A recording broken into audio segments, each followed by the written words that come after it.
हर हर महादेव। श्री शिवाय नमस्तुभ्यम, श्री शिवाय नमस्तुभ्यम, श्री शिवाय नमस्तुभ्यम, श्री शिवाय नमस्तुभ्यम, श्री शिवाय नमस्तुभ्यम, श्री शिवाय नमस्तुभ्यम।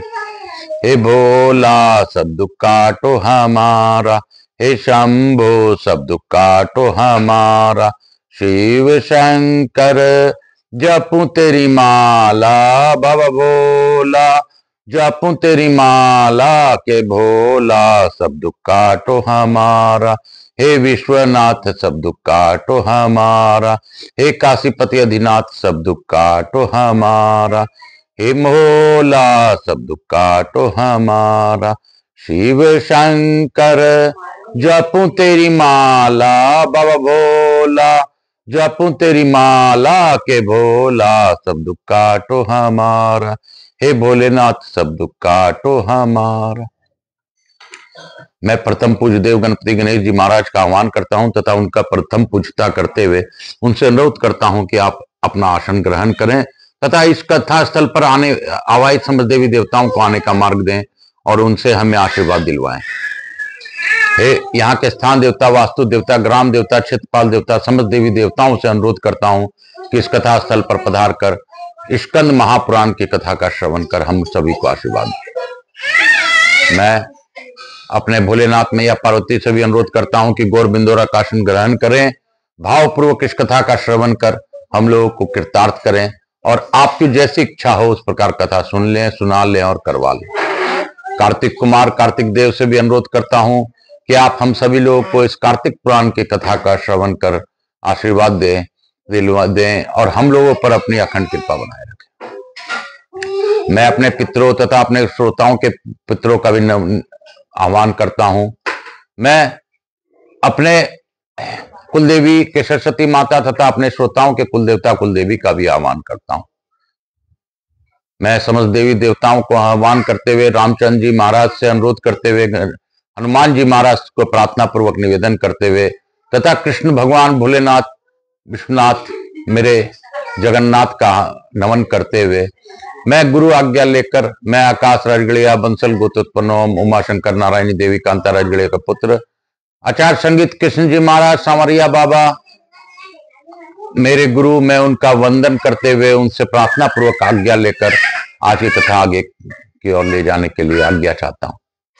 हे गुरुदेव, आप ही साक्षात ब्रह्मा पूर्ण ब्रह्म के रास्ता मार्ग दिखाने वाले गुरु हैं। आपके बिना ईश्वर की भी प्राप्ति नहीं हो सकती, तो आप ही मुझे कृपा करें और इस कथा का श्रवण कर हम लोगों को आशीर्वाद दें। मैं पंडित प्रदीप जी मिश्रा को बारंबार धन्यवाद देता हूं कि उनकी प्रेरणा के कारण मैं कथाओं से जुड़ पाया और आज उनके ही प्रेरणा के कारण मैं इस स्कंद पुराण को पढ़ रहा हूं। हे बाबा, आप ही जैसी इच्छा हो वैसे कथा सुन लें, सुना लें और करवा लें। काल हरा दुख हरा दारी धरा कष्ट हरा, हर हर महादेव। हे भोला सब दुख काटो हमारा, हे शंभो सब दुख काटो हमारा। श्री राम जय राम जय जय राम, प्रभु राम श्री राम जय जय राम। बजाए जा बजाए जा बजाए जा राम जी चुटकी, राम राम रट हो जाएंगे सब कष्ट कम हो। राम राम रट, राम राम रट, हर हर महादेव। राम राम रट, राम राम रट, मेरे प्रभु के प्रभु है राम। राम राम रट, राम राम राम राम राम राम राम राम राम राम राम राम राम राम एक, राम राम दो, राम राम तीन, राम राम चार, राम राम पांच, राम राम छह, राम राम सात, राम राम आठ, राम राम नौ, राम राम 10, राम राम 11, राम राम 12, राम राम 13, राम राम 14, राम राम 15, राम राम 16, राम राम 17, राम राम 18, राम राम 19, राम राम 20, राम राम 21। बोलो स्कंद महापुराण की जय। काशी काशी शिव काशी मोक्ष नगरी काशी की जय। मैं गुरु वंदन करते हुए अपने गुरु से गुरु आज्ञा लेकर आज की कथा को आगे की ओर ले जाऊंगा। कल हम लोगों ने पढ़ा था कि द्रोणाचार्य का पुत्र अश्वत्थामा धनुष कोटि में आकर यहाँ नियम पूर्वक स्नान करके सोते हुए बालकों को मारने के भयंकर पाप से क्षण भर में मुक्त हो गया। बोलो काशी काशी शिव काशी मुक्त नगरी काशी। ऋषियों ने पूछा, सुत जी, अश्वत्थामा ने किस प्रकार सोते हुए मनुष्य को मारने का पाप किया और कैसे धनुष कोटि में स्नान करके वह पाप मुक्त हो गया? सुत जी बोले, ब्राह्मणों, पहले पांडवों का धृतराष्ट्र के पुत्रों के साथ राज्य के लिए युद्ध हो छिड़ा था। उन अनेक अक्षोहिणी सेनाओं से युक्त उस महायुद्ध में लगातार 10 दिनों तक संग्राम करके शांतनु नंदन भीष्म जी मारे गए। 5 दिन युद्ध करने पर द्रोणाचार्य, 2 दिन की लड़ाई में कर्ण और 1 दिन युद्ध करके राजा शल्य मार डाले गए। 18वें दिन के युद्ध में जब दुर्योधन से सामना हुआ तब भीम ने गदा मारकर उसकी जांघ तोड़ डाली। इससे वह श्रेष्ठ राजा दुर्योधन धराशायी हो गया। तदंतर युद्ध की समाप्ति हो गई।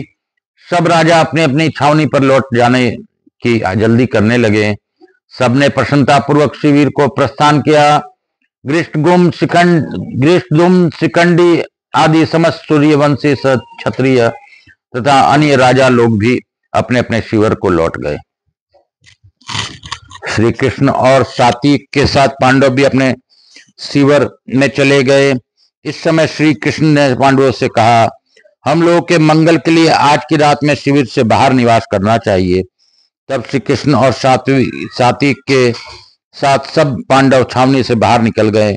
उन सब ने ओगवती नदी के किनारे जाकर सुखपूर्वक वह रात्रि व्यतीत की। इधर कृतवर्मा, कृपाचार्य और अश्वत्थामा सूर्यास्त होने से पहले दुर्योधन के पास गए। दुर्योधन रणभूमि में धूषित होकर पड़ा था। उसका सारा वदन रक्त से नहा रहा गया था और वह धरती पर पड़ा पड़ा छटपटाता था। उसे उस अवस्था में देखकर अश्वत्थामा आदि तीनों का बड़ा शोक हुआ। राजा दुर्योधन भी उन सहृदों को देखकर शोक मग्न हो गए। तब अश्वत्थामा क्रोध से प्रचंड अग्नि की भांति जल उठा और इस प्रकार बोला, राजन, इस नीच शत्रु से ने छल से मेरे पिताजी का रणभूमि में गिरा दिया था, परंतु उसके कारण मुझे वैसा शोक नहीं हुआ जितना कि आज तुम्हारे गिराए जाने पर हो रहा है। सुयोधन मैं अपने सत्कर्मों की शपथ खाकर कहता हूं, आज रात में सृंजयो सहित पांडवों का श्री कृष्ण के देखते देखते वध कर डालूंगा। मुझे आज्ञा दो। अश्वत्थामा का ऐसा कहने पर राजा दुर्योधन ने तथास्तु कहकर उसे स्वीकृति दे दी और कृपाचार्य से कहा, आचार्य, आप द्रोणाचार्य को कलश के जल से सेनापति के पद पर अभिषिक्त कीजिए। कृपाचार्य ने ऐसा ही किया। सेनापति के रूप में अभिषिक्त होने पर अश्वत्थामा ने दुर्योधन को हृदय से लगाया और कृपाचार्य तथा कृतवर्मा के साथ तुरंत वहां से चल दिया। वे तीनों वीर दक्षिण की ओर गए और सूर्यास्त से पहले ही शिविर के समीप पहुंच गए। वहां पांडवों के भयंकर गर्जना सुनकर वे तीनों विजय या अभिलाषी योद्धा भय से भाग चले। एक स्थान पर उन्होंने घोड़ों का पानी पिलाया। पास ही अनेक शाखाओं से युक्त सघन वट का वृक्ष था। वहां जाकर तीनों रथ से उतर गए और घोड़ों को वहीं छोड़कर आचमन एवं संध्योपासना के तदंतर अंधकार से व्याप्त भयानक रात्रि सब और फैल गई। कृतवर्मा, कृपाचार्य और अश्वत्थामा शोक से पीड़ित हो वट के समीप बैठ गए। कृतवर्मा और कृपाचार्य को तो नींद आ गई, किंतु क्रोध से कुलसित चित्त होने के कारण अश्वत्थामा को निद्रा नहीं आती थी। वह सर्प की भांति लंबी सांस खींचता रहा। उसने देखा इस बरगद पर बहुत से कौवे रहते हैं और सबके सब भिन्न भिन्न शाखाओं पर सुखपूर्वक सो रह गए हैं। इतने में ही वहां मास नामक पंछी आया। वह बड़ा भयंकर था। मास बहुत शब्द करके उस वृक्ष में छिप गया और उछल उछल कर सोए हुए कौवों को मारने लगा। थोड़ी देर में कौवों के कटे हुए अंगों से उस वृक्ष के सब औरों से भाग आच्छादित हो गया। इस प्रकार कौवों का अंत करके वह उल्लू बहुत प्रसन्न हुआ। अश्वत्थामा ने उल्लू की वह सारी करतूत रात में देखी। फिर उसने भी मन में यह निश्चय किया कि मैं भी इसी प्रकार रात्रि में सोते हुए शत्रु का संहार करूंगा। उसने उल्लू के उस कुकृत को अपने अपने लिए उपदेश माना और सोचा सीधे मार्ग से युद्ध करके मैं पांडवों को जीत नहीं सकूंगा, अतः छल से ही उन्हें मारना चाहिए। ऐसा विचार करके अश्वत्थामा ने सोते हुए कृपाचार्य और कृतवर्मा को जगाया और इस प्रकार कहा, निर्दयी भीम ने राजा दुर्योधन के सिर पर लात मारी है, अतः आज रात में पांडवों के शिविर में जाकर हम लोग उन्हें सोते में ही उन्हें अनेक अस्त्र शस्त्रों से मार डालेंगे। यह सुनकर कृपाचार्य ने कहा, सोते हुए को मारना इस लोक में धर्म नहीं है, इस कुकर्म का कहीं भी आदर नहीं होता। इसी प्रकार जो लोग शास्त्र शस्त्र रथ और घोड़ों को त्याग चुके हैं उनको भी मारना धर्म नहीं है। हम लोग धृतराष्ट्र, पतिव्रता गंधारी तथा विदुर जी से पूछ लें और वे लोग जैसा कहें वैसा करें। तब अश्वत्थामा बोला, मामा जी, पांडवों ने छल से युद्ध में मेरे पिताजी को मारा है, उसी प्रकार मैं भी रात में सोते हुए पांडवों का वध करूंगा। ऐसा कहकर अश्वत्थामा घोड़े जूते एवं रथ पर सवार हो क्रोध से जलता हुआ पांडव की ओर चल दिया। उसके पीछे पीछे कृतवर्मा और कृपाचार्य भी गए। शिविर के द्वार पर पहुंचकर द्रोणाचार्य अश्वत्थामा खड़ा हो गया। उसने रात में ही कृपा निधान महादेव जी की आराधना करके उनसे एक उज्जवल खड़ग प्राप्त किया। तत्पश्चात कृतवर्मा और कृपाचार्य दोनों को शिविर के द्वार पर ही खड़ा करके वह स्वयं भीतर घुस गया। उस समय द्रोणाचार्य अत्यंत कुपित हो तेज से प्रज्वलित सा हो रहा था। धीरे धीरे वह धृष्टद्युम्न के शिविर में गया। वहां महायुद्ध से थके हुए धृष्टद्युम्न आदि वीर अपने सेना के साथ निश्चित होकर सो रहे थे। अश्वत्थामा ने उत्तम सैया पर सोते हुए महाबली धृष्टद्युम्न को क्रोधपूर्वक लात से मारा। उस आघात से जागकर धृष्टद्युम्न सैया से उठने लगा। उसी समय द्रोणाचार्य ने उसके बाल खींचकर उसे पृथ्वी पर गिरा दिया और उसकी छाती पर चढ़कर धनुष की डोरी से उसके गले में कसकर बांध दिया। बेचारा विवश होकर चीखता और छटपटाता रहा, किंतु अश्वत्थामा ने उसे पशु की तरह गला दबाकर मार डाला। उसने सब सैनिकों को भी सोते में ही मार डाला। युद्धामन्यु और पराक्रमी उत्तमोजा को, द्रौपदी के 5 पुत्रों को तथा युद्ध से बचे हुए सोमक नाम वाले क्षत्रिय वीरों को भी उसने मौत के घाट उतार दिया। शिखंडी आदि बहुत से क्षत्रिय वीरों को अश्वत्थामा ने तलवार से काट डाला। उसके भय से भागकर जो लोग दरवाजे से निकले उन सब सैनिकों को कृतवर्मा और कृपाचार्य ने मृत्यु का ग्रास बना दिया। इस प्रकार सारी सैनिक के मारे जाने पर शिविर उसी प्रकार सुना हो गया जैसे प्रलय काल में तीनों लोग सुनी हो जाते हैं। तदंतर वे तीनों योद्धा पांडवों से भयभीत होकर शीघ्र गति से इधर उधर निकल भागे। अश्वत्थामा नर्मदा के एक मनोरम तट पर चला गया। वहां सहस्त्रों वेदवादी ऋषि परस्पर पुण्य कथाएं कहते हुए उत्तम तपस्या में संलग्न रहते थे। द्रोणाचार्य का पुत्र उन ऋषियों के आश्रम में गया। उसके प्रवेश करके ही ब्रह्मावादी मुनियों ने योग बल से उसका दुष्चरित्र जान लिया और इस प्रकार कहा, द्रोण पुत्र, तू सोते हुए मनुष्यों को मारने वाला पापी अधम ब्राह्मण है। तेरे दर्शन से भी हम लोग निश्चित ही पतित हो जाएंगे। तुमसे वार्तालाप करने पर 10,000 ब्रह्म हत्याओं का पाप लगेगा। अतः नराधम, तो हमारे आश्रमों से दूर हो जा। उनके ऐसा कहने पर अश्वत्थामा लज्जित हो गए उस मुनि सेवित आश्रम से निकल गया। इसी प्रकार वह काशी आदि सभी पुण्य तीर्थों में गया, परंतु वहां के महात्मा ब्राह्मणों से निंदित होकर लौट आया और अंत में प्रायश्चित करने की इच्छा से भगवान वेद व्यास जी के शरण में गया। महामुनि व्यास जी बद्रिका कारण्य में विराजमान थे। उनके पास जाकर उसके भक्ति पूर्वक प्रणाम किया। तब व्यास जी ने उससे कहा, द्रोण कुमार, तू शीघ्र मेरे आश्रम से निकल जा। सोते हुओं को मारने के पाप से तू महापातकी हो गया है। तेरे साथ बात करने से भी मुझे महान पाप लगेगा। अश्वत्थामा बोला, भगवान, सबसे निंदित होकर मैं आपकी शरण में आया हूं। यदि आप भी ऐसा बात कहते हैं तो दूसरा कौन मुझे शरण देने वाला होगा। ब्राह्मण, मुझ पर कृपा कीजिए, क्योंकि साधु पुरुष दिनों पर दया करने वाले होते हैं। सोते हुए मनुष्यों को मारने से जो पाप हुआ है उसके शांति के लिए आप मुझे कोई प्रायश्चित बतलाइए, कारण कि आप सर्वज्ञ हैं। अश्वत्थामा का ऐसा कहने पर व्यास जी ने दीर्घ काल तक सोच विचार करके उससे कहा, इस पाप की शांति के लिए धर्म शास्त्रों में कोई प्रायश्चित नहीं है, तथापि मैं उस दोष के निवारण के लिए एक उपाय बतलाता हूं। दक्षिण समुद्र के तट पर जो परम पवित्र राम सेतु है वह मोक्ष देने वाला है। वहीं धनुषकोटि नाम से विख्यात एक महान तीर्थ है जो बड़े बड़े पातकों का नाश करने वाला और मनुष्यों को स्वर्ग एवं मोक्ष देने वाला है। उसमें स्नान करने से ब्रह्म हत्या आदि पाप भी शुद्ध हो जाते हैं। वह पवित्रों में सबसे अधिक पवित्र तथा तीर्थों में सबसे उत्तम है। दुस्वप्न और नरक के क्लेशों का नाशक तथा पुण्यजनक है। इस धनुषकोटि में जाकर तुम एक महीने तक निरंतर स्नान करो तो सोते हुए वो को मारने के पाप से शुद्ध हो जाओगे।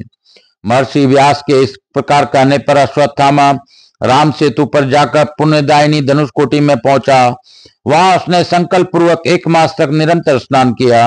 वह प्रतिदिन तीनों समय श्री रामेश्वर शिव की सेवा में रहता था। तदंतर तीसरे दिन जल में स्नान करके उसने पांच अक्षर मंत्र का जप भी और उपवास किया। फिर रात में भगवान रामेश्वर के समीप जागरण किया। दूसरे दिन पुनः संकल्प पूर्वक धनुषकोटि में स्नान करके उसने श्री रामेश्वर की भक्ति पूर्वक सेवा पूजा की।